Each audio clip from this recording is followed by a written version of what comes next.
Hello and welcome. In this video we're going to be talking more on linear relationships and coordinate geometry, in particular looking at a few methods for us to graph straight lines. Okay, now previously what you would have learnt when you were younger, you would have learnt one of the methods as being a table of values. Okay, so we're not going to focus on that too much today. We're going to look at two other methods, the gradient intercept method and just the intercept method. Okay, so each method has its advantages and disadvantages, and I'm going to talk about each of these in particular, okay?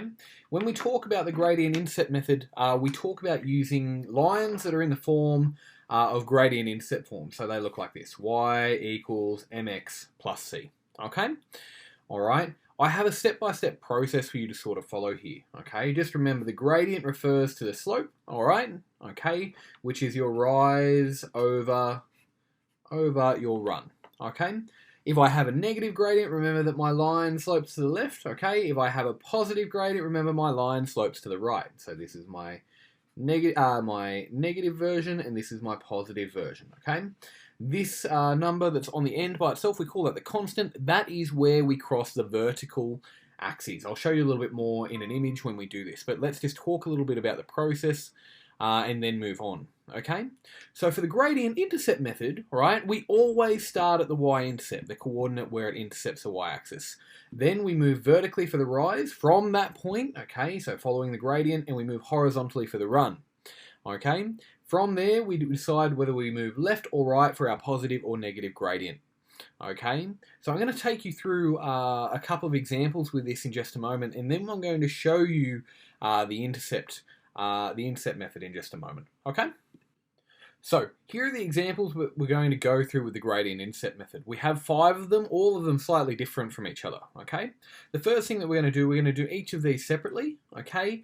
Let's start with number 1, okay? This is in the gradient intercept form, y equals mx plus c, right? The gradient is whatever is attached to the x, and the y-intercept is whatever is by itself, okay? Right, and so in this particular case, we have a positive gradient, which means our line slopes to the right, and we have a rise of 2, and a run of 3. So we go up 2 and we go across 3, okay? And we have our y-intercept as being positive 1 on the y-axis. So let's have a look at how we graph this line right now. Y equals 2 over 3 x plus 1. So I'll just write it here for you. Y equals 2 over 3x plus 1. Okay, so let's have a little bit of a go at that. Sorry that it's blended in with the number on the axis, okay? All right, remember that we start always at our y-intercept, which is this number here. So I put a point right here at plus 1 on our y-axis. Okay, if it's negative 1, we put it at negative 1, and so forth. From there, we have a rise of 2, so I go up 2. All right, and then we have a run of 3. Because my gradient is positive, I move to the right because I want my line looking like that. All right, so I go up 2, and I go 1, 2, 3 across, and I put another dot. What I then do is I then take my ruler and I then connect the dots. Okay? I make sure that I go past my dots that I've drawn, and I make sure that I label my line on my diagram in case I have multiple things that I draw. And that's how we use our first example of the gradient intercept form. Okay? Now let's do the second one. Okay? We look here, we just identify the gradient and we identify the y-intercept. In this particular case, the number that's attached to the x is 1 over 3. All right, so we have our rise of 1 and our run of 3, and it's positive, so our line will slope like that, okay, to the right. And in this particular case, there's no y-intercept that we can see, but it's hidden. So it's plus 0. So this goes through 0 on the y-axis, which is also known as the origin, okay? So I put c equals 0, okay? So once I've done that, let's go through it again. We're going to draw y equals 1 over 3x. Okay, I'll do it here. Y equals 1 over 3x. I start at the y-intercept. In this particular case, it's 0. All right, so I start here at 0, and I follow my rise, which is up 1, and then I follow my run, which is across 3. Because I want my line being positive, because of my positive gradient, I go 3 to the right. Okay, so I go up 1, 1, 2, 3 to the right, and just like before, I'm going to connect my dots with a ruler, okay? Trying to be as neat and as accurate as possible, all right? And then I finish this off by labeling my line. Okay, let's do another one. If you want to pause the video here and work ahead on the last couple of examples, that's fine. But if not, and you want to work with me, that's okay as well. Alright, in this particular case, the gradient is a little bit harder. The y-intercept is quite easy, alright? C equals minus 3, it's a number that floats by itself. However, the gradient should always be written as a fraction so we can use this.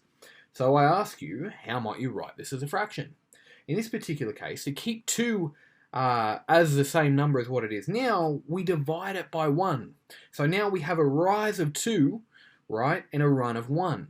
Okay, so that's how we have our gradient structured in this particular case. So now let's draw y equals 2x minus 3. Again, it's in gradient intercept form. So y equals 2x minus 3. So I start here at minus 3. Okay, I then rise 2. So 1, 2. And my gradient's positive. Okay, so I slope to the right. Okay, so I rise 2 and I run 1. Remember, rise is vertical and run is horizontal. Okay, once I've done that, I just connect my lines together, okay, and I label my graph. Alright, so let's work on the last couple, okay, just so you can understand what's going on, and then we'll move on to the intercept method. In this particular case, you've probably gotten comfortable with identifying the gradient, okay. Your gradient is equal to negative 1 over 4x, alright, and your y-intercept is c equals minus 1.